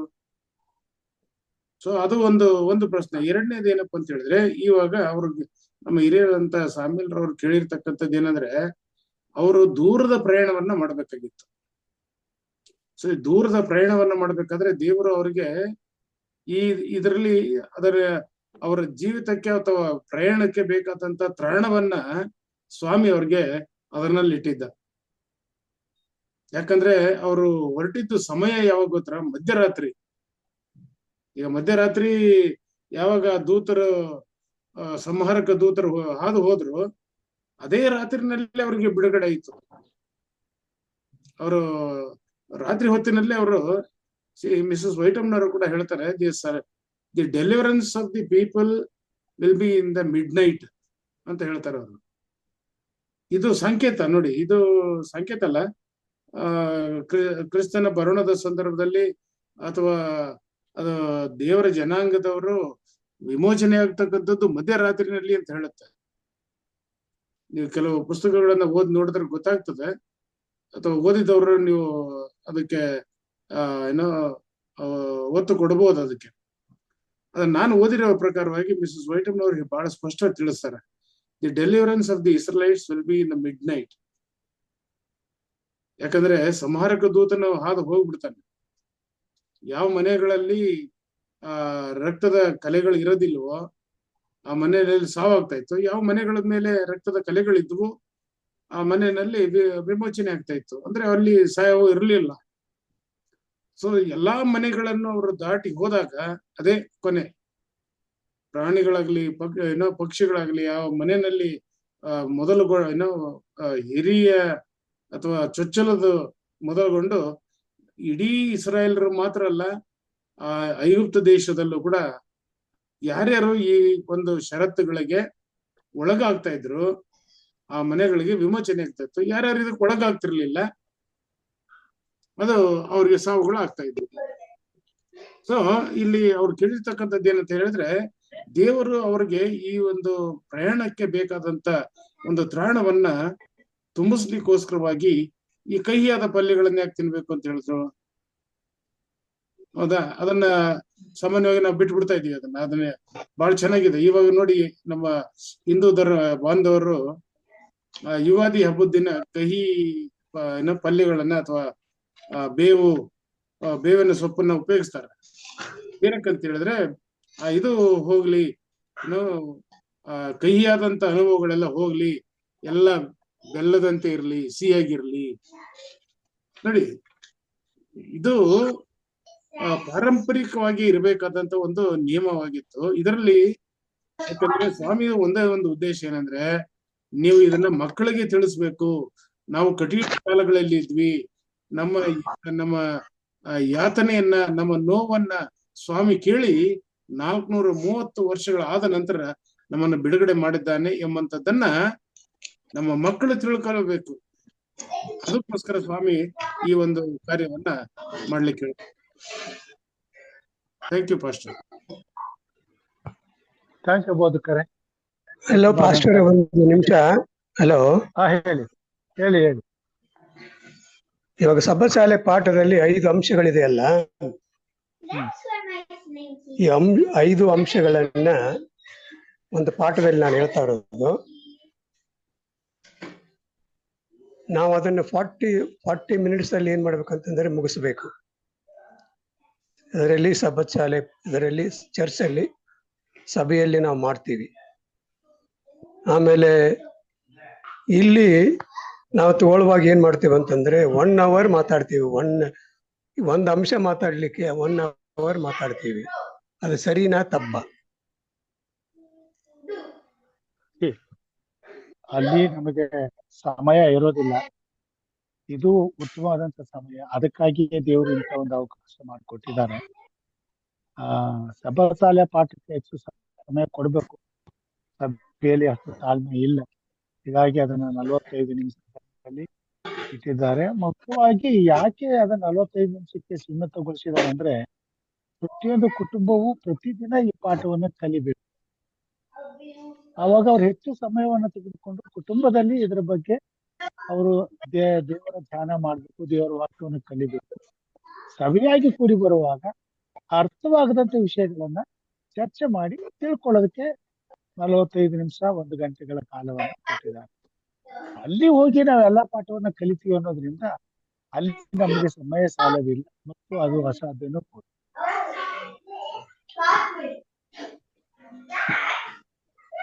ಯಾಕಂದ್ರೆ ಇವತ್ತಿನ ಪಾಠವನ್ನ ಇವಾಗ 2 ದಿನ ಪಾಠ ಪ್ರಸಾರ ತಗೊಂಡಿರುವಾಗ ನಾನು ನೋಡಿದೆ ಕರೆಕ್ಟ್ ಟೈಮ್ ಅವ್ರು ಏನಂತಂದ್ರೆ ಅದು ಎಷ್ಟಿದೆ ಒಂದು ಅಂಶ ಅದನ್ನು ಪಾಯಿಂಟ್ ಟು ಪಾಯಿಂಟ್ ಆಗಿ ಏನ್ ಮಾಡ್ತಾರೆ ಮಾತಾಡ್ಬಿಟ್ಟು ಮುಗಿಸಿಬಿಡ್ತಾರೆ. ಅದನ್ನ ನಾನು ಹೇಳ್ತಾ ಇರೋದು ಬಹಳ ಚೆನ್ನಾಗಿದೆ. ಯಾಕಂತ ಹೇಳಿದ್ರೆ ನಾನು ಈ ರೀತಿ ಮುಗಿಸಿ ಇದನ್ನು ಮಾಡೋದು ನಾನು ನೋಡ್ಲಿಲ್ಲ. ಅದ ಅಂಶ ಎಷ್ಟಿದೆ ಅದನ್ನೇನ್ ಮಾಡ್ತಾರೆ ಅಂತಂದ್ರೆ ಸಂಕ್ಷಿಪ್ತವಾಗಿ ಎಲ್ಲ ದೂರ ಕಡೆ ಹೋಗಿ ಸುತ್ತಕೊಂಡು ಬರೋದಿಲ್ಲ. ಪಾಠದಲ್ಲಿ ಏನಿದೆ, ಒಂದು ಅಂಶದಲ್ಲಿ ಏನಿದೆ ಅದನ್ನೇ ನಾವು ಇದನ್ನ ಮಾಡ್ಬೇಕು ಹೊರತು ಏನಂತ ಹೇಳಿದ್ರೆ ನಾವೇನು ಸುತ್ತು ಬಳಕೆಯನ್ನು ಮಾತಾಡ್ಲಿಕ್ಕೆ ಹೋಗ್ತೀವಿ, ಅದು ಸರಿಯಾಗಿ ಕಾಣಲ್ಲ ಅಂತ ನನ್ನ ಅನಿಸಿಕೆ ಅಷ್ಟೇ. ಖಂಡಿತವಾಗಿ ಅದು ಕೂಡ ನಿಜಾನೇ. ಪಾಠಕ್ಕೆ ನಾವು ಸೀಮಿತವಾಗಿ ಅದಷ್ಟನ್ನೇ ನಾವು ಅರ್ಥ ಮಾಡಿಕೊಳ್ಳುವಲ್ಲಿ ವಿಮರ್ಶೆ ಮಾಡೋದು, ತಿಳಿಸ್ಕೊಡೋದು ಬಹಳ ಉತ್ತಮವಾದದ್ದು. ಅದು ನಿಜವಾಗ್ಲೂ ಸಮಯಕ್ಕೆ, ಸಂದರ್ಭಕ್ಕೆ ಎಲ್ರಿಗೂ ಅನುಕೂಲಕರವಾಗಿ ಇರುವಂತ ಸಂಗತಿ. ಪಾಠ ಮಾಡುವಾಗ ಅದನ್ನು ನಾವು ಗಮನದಲ್ಲಿ ಇಟ್ಕೊಂಡು ಮಾಡಿದ್ರೆ ತುಂಬಾ ಒಳ್ಳೆಯದು. ಥ್ಯಾಂಕ್ ಯು ಸರ್, ನಿಮ್ಮ ಈ ಒಂದು ಒಳ್ಳೆಯ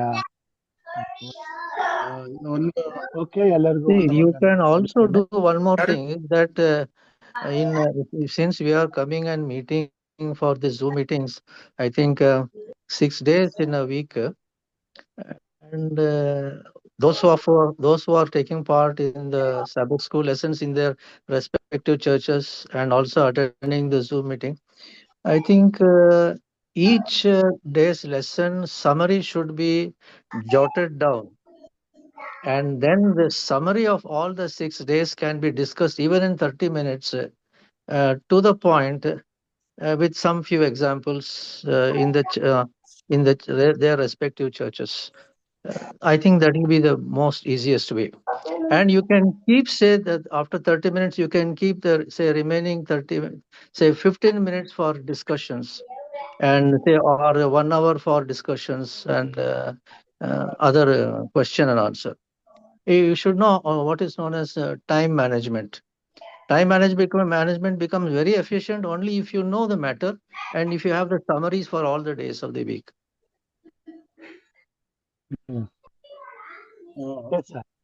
ಒಂದು ಏನಂದ್ರೆ ನೋಡಿ, ಈ ಸಬ್ಬತ್ ಶಾಲೆ ಇದರಲ್ಲಿ ನಾವು ಈಗ ಹೋದ್ ಸಾರಿ ನಮ್ಮ ಇದೇನಂತ ಪ್ರಸನ್ನ ಕುಮಾರ್ ಅವರು ತೆಗೆದುಕೊಂಡಾಗ ನೀವು ನೋಡಿರ್ಬೇಕು, ಅವರು ಇದನ್ನ ವ್ಯಾಖ್ಯಾನಗಳನ್ನ ಕೊಟ್ರು. ಯಾವುದೋ ಪ್ರಕಟಣೆ ಬಗ್ಗೆ, ದಾನಿಯೇಲ್ ಬರೆದಂತ ಗ್ರಂಥಗಳ ಬಗ್ಗೆ ಎಷ್ಟು ಚೆನ್ನಾಗಿ.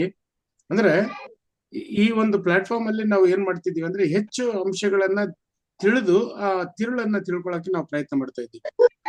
ಬೇರೆ ವಿಷಯಗಳನ್ನ ನಾವು ಯಾಕೆ ಹೇಳಬೇಕು ಅಂತಂದ್ರೆ ಇಷ್ಟೇ, ಏನಂದ್ರೆ our main focus is on the point.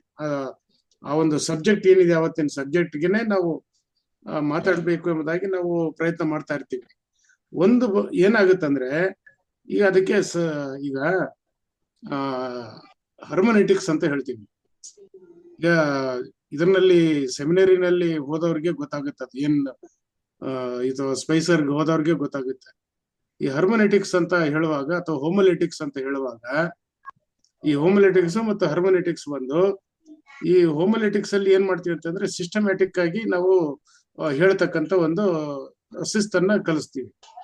ಆಮೇಲೆ ಹರ್ಮನೆಟಿಕ್ಸ್ ಅಂದಾಗ ಅದು ಇಂಟರ್ಪ್ರಿಟೇಷನ್ಸ್, ಅದನ್ನ ವ್ಯಾಖ್ಯಾನ ಮಾಡುವಾಗ ಹೇಗೆ ವ್ಯಾಖ್ಯಾನಗಳನ್ನ ಕೊಡ್ಬೇಕು ಎಂಬಂತದ್ದನ್ನ ಇವುಗಳನ್ನ ನಾವು ಕಲಿತೀವಿ. ಸೊ ಇಲ್ಲಿ ಏನಪ್ಪಾ ಅಂದ್ರೆ ನಾವು ಹೆಚ್ಚಾಗಿ ಇಲ್ಲಿ ನಾನು ಸಮಯ ತೆಗೆದುಕೊಳ್ಳಕ್ ಹೋಗ್ತಾ ಇಲ್ಲ. ಆದ್ರೆ ಏನು ಇವಾಗ ನಮ್ಮ ಹಿರಿಯರಂತ ಯಶವಂತ ಹಮ್ಗೋಳ್ ಅವರು ಕೇಳಿರ್ತಕ್ಕಂಥ ಒಂದು ಪ್ರಶ್ನೆ ಏನಂದ್ರೆ, ಈಗ ನಾವು ಇವತ್ತು ನಮ್ಗೇನಾಗಿದೆ ಅಂದ್ರೆ ಸಮಯ ಇದೆ, ಇದರಲ್ಲಿ ಚರ್ಚ್ಗಳಿಗೆ ಹೋದಾಗ ನಮ್ಗೆ ಇಲ್ಲ, ಸಮಯ ಇರಲ್ಲ. ಅಲ್ಲಿ 45 ನಿಮಿಷಕ್ಕೆಲ್ಲ, ಯಾಕಂದ್ರೆ ಚರ್ಚ್ಗೆ ಬರೋರೇ ಹೊತ್ತು. ನಾನು ಒಂದು ಸಭೆಗೆ ಹೋಗಿದ್ದೇನೆ, ಅಲ್ಲಿ 11 ಗಂಟೆ ಆದ್ರೂ ಚರ್ಚ್ ಮೆಂಬರ್ಸ್ ಗಳಿರ್ಲಿಲ್ಲ. 11 ಗಂಟೆ ಆದ್ರೂ ಈಗ ಸಭಾಶಾಲೆ ತಯಾರು ಮಾಡಿರತಕ್ಕಂಥವ್ರು ಏನ್ ಮಾಡ್ಬೇಕು, ವೇಗವಾಗಿ ಹೇಳ್ಕೊಂಡು ಹೋಗ್ತಾರೆ. ಯಾಕಂದ್ರೆ ಇಲ್ಲಾದ್ರೆ ಮುಂದೆ ಪ್ರಸಂಗ ತೊಂದರೆ ಆಗುತ್ತೆ. ಸೊ ಈ ರೀತಿಯಾದ ಸಮಸ್ಯೆಗಳಿದೆ.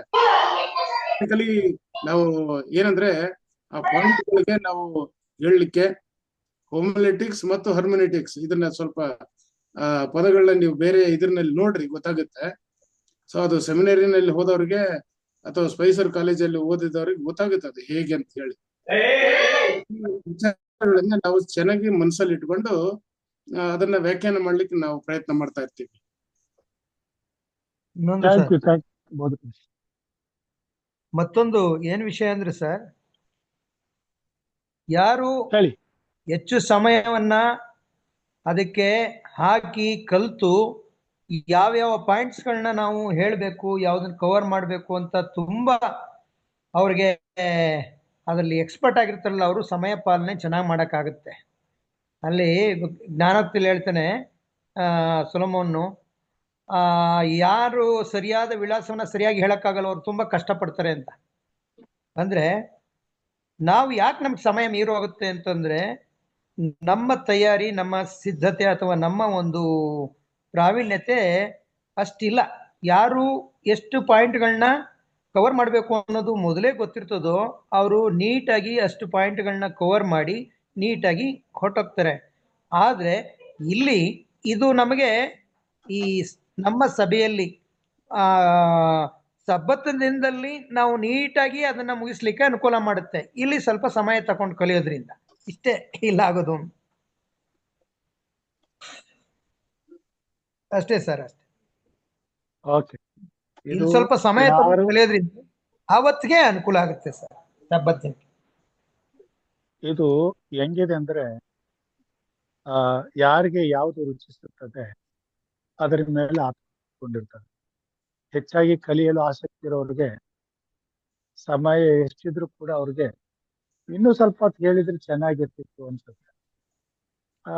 ಕೆಲವು ಸಾರಿ ಬೇರೆ ಬೇರೆ ಆಲೋಚನೆಗಳು, ಸಂದರ್ಭಗಳು, ಪರಿಸ್ಥಿತಿಗಳು, ಒತ್ತಡಗಳು ಇದ್ದಾಗ ನಾವು ಬೇಗನೆ ಮುಗಿಸ್ಕೊಂಡು ಹೋಗುವಂತ ಒತ್ತಡದಲ್ಲಿದ್ದಾಗ ಸಮಯಗಳನ್ನ ತೆಗೆದುಕೊಂಡಾಗ ಮುಜುಗರ ಆಗ್ತದೆ. ಸೊ ಪರಿಸ್ಥಿತಿಗೆ ಅನುಗುಣವಾಗಿರ್ತದೆ. ಸೊ ಅದರಿಂದ ದೇವರ ವಾಕ್ಯದಲ್ಲಿ ಹೆಚ್ಚು ಸಮಯ ಕಳೆದ್ರಲ್ಲಿ ತಪ್ಪೇನಿಲ್ಲ. ಆದ್ರೆ ಅರ್ಥಗರ್ಭಿತವಾಗಿ ಆ ಒಂದು ಪಾಠಕ್ಕೆ ತಕ್ಕಂತ ಸರಿಯಾದಂತ ಮಾಹಿತಿಗಳನ್ನ ನೀಡುವುದಾದ್ರೆ ಅದು ಉತ್ತಮವಾದ ಆತ್ಮಿಕ ಬೆಳವಣಿಗೆಗೆ ಅನುಕೂಲ ಆಗುತ್ತೆ. ಸೊ ಇದನ್ನ ನಾವು ಹೆಚ್ಚು ವೈಯಕ್ತಿಕವಾಗಿ ತೆಗೆದುಕೊಳ್ಳೋದು ಬೇಡ. 7:50 ಒಂದು 1 hour ಒಳಗಡೆ ಎಲ್ಲ ಮುಗಿಸ್ತಾ ಇದ್ದೀವಿ ಪ್ರತಿ ಸಲ. ಒಳ್ಳೇದು. ಕೆಲವು ಸಾರಿ ಹೆಚ್ಚು ಕಡಿಮೆ ಆಯ್ತದೆ, ಅದನ್ನು ನಾವು ಸಭೆಯಾಗಿ ಅನುಸರಿಸ್ಕೊಂಡು ಹೋಗೋಣ. ದೇವರು ಒಳ್ಳೇದ್ ಮಾಡ್ಲಿ. ಉತ್ತಮವಾದಂತಹ ಚರ್ಚೆಗೆ ವಂದನೆಗಳನ್ನ ಸಲ್ಲಿಸ್ತೇನೆ. ನಾವು ಪ್ರಾರ್ಥನೆ ವಿಜ್ಞಾಪನೆಗಳಿಗೆ ಹೋಗೋಣ. ಪ್ರಾರ್ಥನೆ ವಿಜ್ಞಾಪನೆಗಳಿದ್ರೆ ಈ ಸಮಯದಲ್ಲಿ ಹಂಚ್ಕೊಳ್ಬೇಕೆಂಬ ಕೇಳ್ಕೊಳ್ತೇನೆ. ನಮ್ಮ ಮಧ್ಯದಲ್ಲಿ ಪ್ರಾರ್ಥನೆಗಾಗಿ ಇವತ್ತು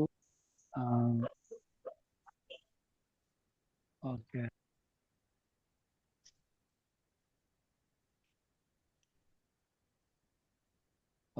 ಜಾನ್ಸನ್ ಸರ್ನಪ್ಪ ಅವ್ರು ಇದ್ದೀರಾ?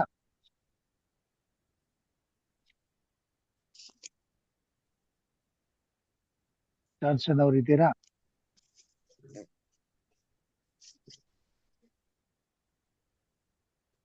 ಓಕೆ, ಇಲ್ಲ ಅಂತಂದ್ರೆ ಸಹೋದರಿ ಇದೆ ಅಂತ ಚಿನ್ನಪ್ಪ ಅವರು ಪ್ರಾರ್ಥನೆ ಮಾಡ್ಬೇಕೆಂದು ಕೇಳ್ಕೊಳ್ತೇನೆ. ಓಕೆ ಸರ್, ಪ್ರಾರ್ಥನೆ ಮಾಡೋಣ. ಸರ್, ಯಾವ್ದಾದ್ರು ವಿಜ್ಞಾಪನೆಗಳಿವೆಯಾ? ಪ್ರಾರ್ಥನೆ ವಿಜ್ಞಾಪನೆಗಳು ಯಥಾ ಪ್ರಕಾರವಾಗಿ ನಮ್ಮ ಪ್ರೇಮ್ನಾಥ್ ಸರ್ ಅವರ ಕುಟುಂಬಕ್ಕಾಗಿ, ಜಾನ್ ಡೇವಿಡ್ ಅವರ ಕುಟುಂಬಕ್ಕಾಗಿ, KP ರವಿ ಅವರ ಕುಟುಂಬಕ್ಕಾಗಿ, ಸಹೋದರಿ ವರಲಕ್ಷ್ಮಿ ಅವರ ಕುಟುಂಬಕ್ಕಾಗಿ, ಈ ಕೂಟದಲ್ಲಿ ಬರ್ತಕ್ಕಂಥವ್ರಿಗಾಗಿ ಪ್ರಾರ್ಥನೆ ಮಾಡಬೇಕೆಂದು ಪ್ರಾರ್ಥನೆ ಮಾಡೋಣ.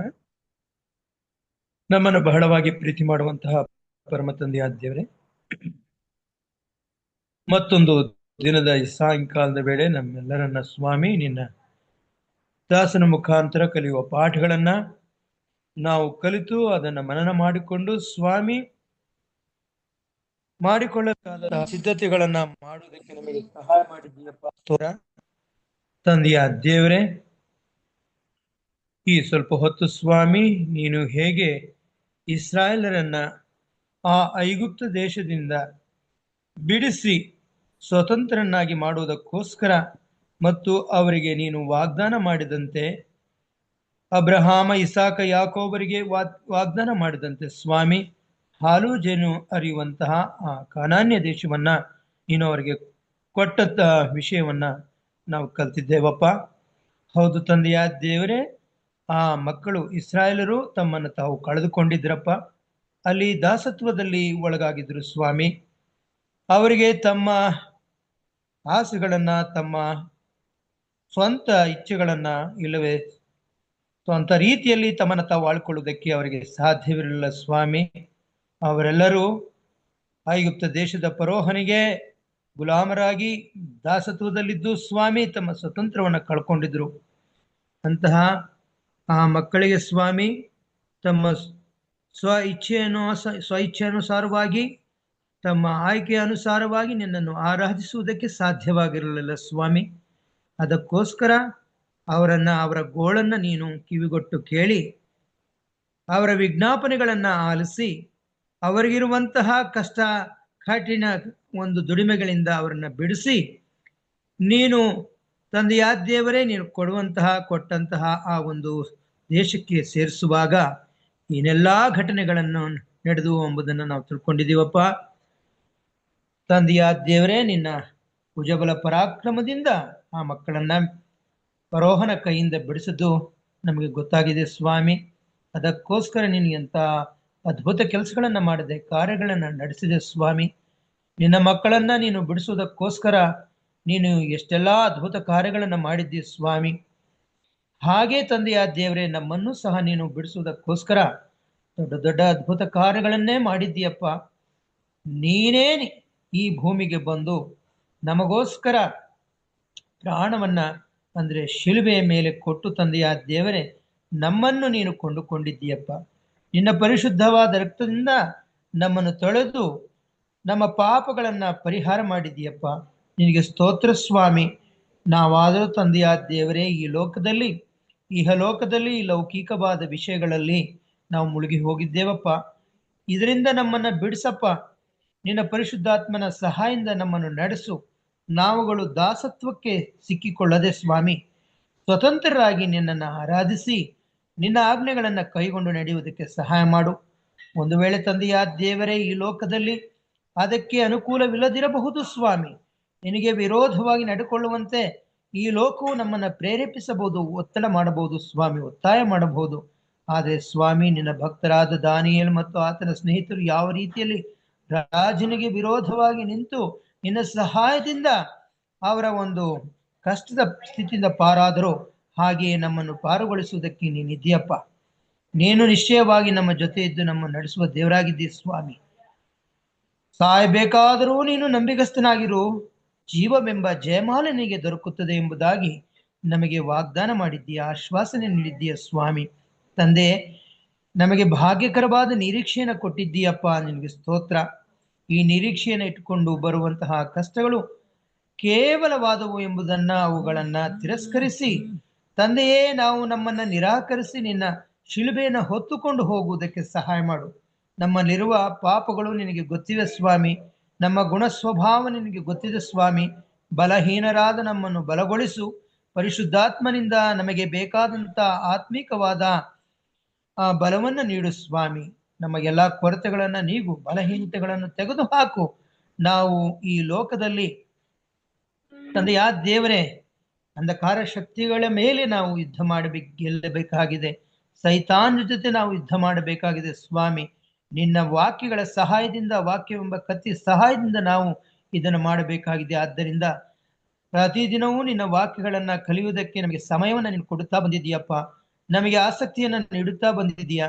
ಗ್ರಹಿಸಿಕೊಳ್ಳುವುದಕ್ಕೆ ನಮಗೆ ಬುದ್ಧಿ, ಜ್ಞಾನ, ತಿಳುವಳಿಕೆಯನ್ನು ದಯಪಾಲಿಸಿಕೊಂಡು ಬಂದಿದ್ದೀಯಪ್ಪ. ವಿಶೇಷವಾಗಿ ಹೇಳಿಕೊಟ್ಟಂತಹ ನಿನ್ನ ಮಗನ ಮೇಲೆ ನೀನು ಸ್ವಾಮಿ ಸಾಕಷ್ಟು ಜ್ಞಾನ ತಿಳುವಳಿಕೆಯನ್ನು ಕೊಟ್ಟಿದ್ದೀಯಪ್ಪ. ಮಗನ ಮುಖಾಂತರ ನಾವು ಅನೇಕ ವಿಷಯಗಳನ್ನು ತಿಳ್ಕೊಂಡಿದ್ದೇವಪ್ಪ. ಅದನ್ನು ನಾವು ಮರೆಯದೆ ಅದನ್ನು ನಮ್ಮ ಹೃದಯದಲ್ಲಿ ಇಟ್ಟುಕೊಂಡು ನಡೆಯುವಂತೆ ಸಹಾಯ ಮಾಡು ಸ್ವಾಮಿ. ಈ ಒಂದು ಝೂಮ್ ಕೂಟದಲ್ಲಿ ಬಂದು ಸೇರಿರುವಂತಹ ಪ್ರತಿಯೊಬ್ಬರನ್ನು ಸ್ವಾಮಿ ನಿನ್ನ ಮುಂದೆ ಜ್ಞಾಪಕ ಮಾಡಿಕೊಳ್ಳುತ್ತೇನೆ.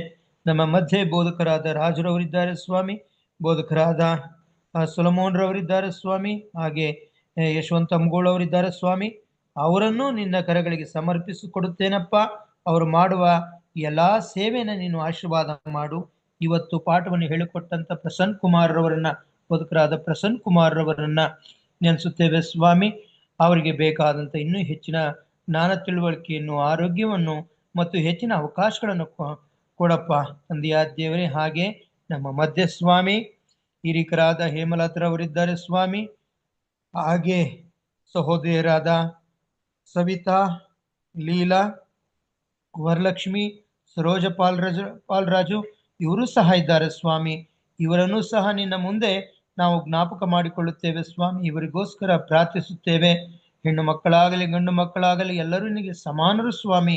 ಅವರ ಮುಖಾಂತರವೂ ಸ್ವಾಮಿ ನಿನ್ನ ಸೇವೆಯು ವೃದ್ಧಿಯಾಗುವಂತೆ, ಸುವಾರ್ಥ ಸೇವೆಯು ಚೆನ್ನಾಗಿ ಹರಡುವಂತೆ ನೀನು ಅವರನ್ನು ಉಪಯೋಗಿಸುತ್ತಾ ಬಂದಿದ್ದೀಯಪ್ಪ. ನಿನಗೆ ಸ್ತೋತ್ರ ಸ್ವಾಮಿ. ಹಾಗೆ ನಮ್ಮ ಮಧ್ಯೆ ಹಿರಿಯರಾದ ಸ್ಯಾಮ್ಯಲ್ ಕ್ರಿಸ್ಟಫರ್ ಅವರಿದ್ದಾರೆ ಸ್ವಾಮಿ. ಹಾಗೆ ಸ್ವಾಮಿ ಜಾನ್ಸನ್ ಶರಣಪ್ಪರವರಿದ್ದಾರೆ, ಗ್ರೇಸಿಯವರಿದ್ದಾರೆ. ಇವರೆಲ್ಲರನ್ನ ನಿನ್ನ ಕರಗಳಿಗೆ ಸಮರ್ಪಿಸುತ್ತೇನೆ ಸ್ವಾಮಿ. ತಂದೆಯಾದ ದೇವರೇ, ನಮ್ಮ ಎಲ್ಲ ಕ್ರಿಯೆಗಳು, ನಮ್ಮ ಎಲ್ಲ ಕೆಲಸ ಕಾರ್ಯಗಳು, ನಮ್ಮ ಆಲೋಚನೆಗಳು ನಿನ್ನ ಸನ್ನಿಧಾನದಲ್ಲಿ ಯೋಗ್ಯವಾದ ರೀತಿಯಲ್ಲಿ ಇರುವಂತೆ ಸಹಾಯ ಮಾಡು ಸ್ವಾಮಿ. ತಂದೆಯೇ, ಈ ರಾತ್ರಿ ನೀನು ಕೊಡುವಂತ ಆಹಾರವನ್ನ ಸೇವಿಸಿ ನಾವು ವಿಶ್ರಾಂತಿಗೆ ಹೋಗುವಾಗ ನಮಗಿರುವಂತಹ ಎಲ್ಲ ಗಂಡಾಂತರಗಳು, ಅಪಘಾತಗಳಿಂದ ತಪ್ಪಿಸಿ, ಯಾವುದೇ ತೊಂದರೆ ಆಗದಂತೆ, ಶೋಧನೆಗಳು ಬಾರದಂತೆ ನಾವು ಒಳ್ಳೆಯ ವಿಶ್ರಾಂತಿಯನ್ನು ಪಡೆದು ಮತ್ತೆ ಮತ್ತೊಂದು ಮುಂಜಾನೆಯಲ್ಲಿ ನಾವೆಲ್ಲರೂ ಎದ್ದು ತಂದೆಯಾದ ದೇವರೇ ಉತ್ಸಾಹದಿಂದ ಈ ಒಂದು ಝೂಮ್ ಕೂಟದಲ್ಲಿ, ಮಾಧ್ಯಮದ ಕೂಟದಲ್ಲಿ ಸೇರಿ ನೀನು ಮಾಡಿದ ಎಲ್ಲ ಸಹಾಯವನ್ನು, ನೀನು ಕೊಟ್ಟಂತ ಆಶೀರ್ವಾದಗಳಿಗೋಸ್ಕರ ನಿನ್ನನ್ನು, ನಿನ್ನ ಪ್ರೀತಿಯನ್ನು ನೆನೆಸಿ ಕೊಂಡಾಡುವಂತೆ ಸಹಾಯ ಮಾಡುತ್ತಾ ಬರಬೇಕೆಂದು ಪ್ರಭು ರಕ್ಷಕನೂ ಆದ ಯೇಸು ಕ್ರಿಸ್ತನ ಒಂದೇ ಹೆಸರಿನಲ್ಲಿ ತಾಳ್ಮೆಯಿಂದಲೂ ವಿನಯದಿಂದಲೂ ಬೇಡುತ್ತೇನೆ ಪರಮ ತಂದೆಯಾದ ದೇವರೇ, ಆಮೇನ್. ಆಮೇನ್, ಆಮೇನ್, ಆಮೇನ್. ಪರಲೋಕದ ಪ್ರಾರ್ಥನೆ ಮಾಡಿಕೊಳ್ಳೋಣ. ಪರಲೋಕದಲ್ಲಿರುವ ನಮ್ಮ ತಂದೆಯೇ, ನಿನ್ನ ನಾಮವು ಪರಿಶುದ್ಧವೆಂದು ಎಣಿಸಲ್ಪಡಲಿ. ನಿನ್ನ ರಾಜ್ಯವು ಬರಲಿ. ನಿನ್ನ ಚಿತ್ತವು ಪರಲೋಕದಲ್ಲಿ ನೆರವೇರುವ ಪ್ರಕಾರ ಭೂಲೋಕದಲ್ಲಿ ನೆರವೇರಲಿ. ನಮ್ಮ ಅನುದಿನದ ಆಹಾರವನ್ನು ಈ ಹೊತ್ತು ನಮ್ಮ ದಯಪಾಲಿಸಿಕೊಡು. ನಮಗೆ ತಪ್ಪು ಮಾಡಿದವರನ್ನು ನಾವು ಕ್ಷಮಿಸದಂತೆ ನಮ್ಮ ತಪ್ಪುಗಳನ್ನು ಕ್ಷಮಿಸು. ನಮ್ಮ ಅನುಶೋಧನೆಯೊಳಗೆ ಸೇರಿಸದೆ ಕೇಡಿನಿಂದ ತಪ್ಪಿಸು. ಯಾಕೆಂದರೆ ರಾಜ್ಯವು, ಬಲವು, ಮಹಿಮೆಯು ಸದಾ ಕಾಲ ನಿನ್ನದೇ ಸ್ವಾಮಿ. ಆಮೇನ್. ನಮ್ಮ ತಂದೆಯಾದ ದೇವರ ಪ್ರೀತಿಯು, ನಮ್ಮ ರಕ್ಷಕನಾದಂಥ ಯೇಸು ಕ್ರಿಸ್ತನ ಕೃಪೆಯು, ಪರಿಶುದ್ಧಾತ್ಮ ದೇವರ ಅನ್ಯೋನ್ಯತೆಯು, ಐಕ್ಯತೆಯು, ಸಹವಾಸವು ಇಂದು ಎಂದು ಸದಾ ಕಾಲ ಕೂಡಿ ಬಂದಿರುವಂತಹ ದೇವ ಮಂದೆಯ ಸಂಗಡ, ಪ್ರತಿಯೊಂದು ಕುಟುಂಬ, ಅವರ ಮಕ್ಕಳು, ಬಂಧು ಬಳಗದವರ ಸಂಗಡ, ಪ್ರಾರ್ಥನೆ ವಿಜ್ಞಾಪನೆಗಳ ಸಂಗಡ, ಹಾಗೂ ಸ್ವಾಮಿ ಪಾಠವನ್ನು ತಿಳಿಸಿಕೊಟ್ಟಂತ ಬೋಧಕರ ಸಂಗಡ, ಪ್ರಾರ್ಥನೆ ಮಾಡದಂತ ಹಿರಿಯರ ಸಂಗಡ, ನಮ್ಮೆಲ್ಲರ ಸಂಗಡ ಇಂದು ಎಂದು ಸದಾ ಕಾಲ ನಡೆಯಾಗಿರಲಿ ಸ್ವಾಮಿ. Amen. Amen. Thank you sir. ಧನ್ಯವಾದಗಳು. ಈ ದಿನದ ಪಾಠದಲ್ಲಿ ಕೂಡಿ ಬಂದಂತ ಎಲ್ಲರಿಗೂ ಧನ್ಯವಾದಗಳನ್ನ ಸಲ್ಲಿಸ್ತೇನೆ. ವಿಶೇಷವಾಗಿ ಉತ್ತಮವಾದಂತ ಪಾಠಕ್ಕಾಗಿ ಮತ್ತು ಚರ್ಚೆಗಾಗಿ ಬೋಧಕರುಗಳಿಗೆ ವಂದನೆಗಳನ್ನ ಸಲ್ಲಿಸ್ತೇನೆ. ಕರ್ತನು ಈ ದಿನ ನಮ್ಮೆಲ್ಲರನ್ನ ಆಶೀರ್ವಾದ ಮಾಡಲಿ, ಆರೋಗ್ಯದಿಂದ ತುಂಬಿಸಲಿ. ವಿಶೇಷ ಗೀತೆಯನ್ನು ಹಾಡಿದಂತ ಸಹೋದರ ಬಸವರಾಜ್ ಅವ್ರಿಗೂ ಕೂಡ ವಂದನೆಗಳನ್ನ ಸಲ್ಲಿಸ್ತೇನೆ. ದೇವರು ನಮ್ಮನ್ನ ಆಶೀರ್ವಾದ ಮಾಡಲಿ. ಈ ರಾತ್ರಿ ನಮ್ಮೆಲ್ಲರಿಗೂ ಆರೋಗ್ಯವನ್ನು ಕೊಡ್ಲಿ, ಕ್ಷೇಮ ದಯಪಾಲಿಸಿ, ಬೆಳಿಗ್ಗೆ ಅಷ್ಟದಿಂದ ಎದ್ದು ಆತನನ್ನ ಕೊಂಡಾಡುವಾಗೆ ಕೃತಜ್ಞತೆ, ಆತನ ಮಹಿಮೆಗಾಗಿ ನಮ್ಮನ್ನು ನಡೆಸಲಿ ಎಂಬುದಾಗಿ ಪ್ರಾರ್ಥಿಸುತ್ತಾ ಎಲ್ಲರಿಗೂ ಈ ರಾತ್ರಿಯ ಶುಭಾಶಯಗಳನ್ನ ಕೋರ್ತೇನೆ. ಕರ್ತನ ಕೃಪೆ ನಮ್ಮೆಲ್ಲರ ಸಂಗಡ ಇದೆ. ಆಮೇನ್. ಆಮೇನ್. Pastor, good night. Good night, sir. Good night.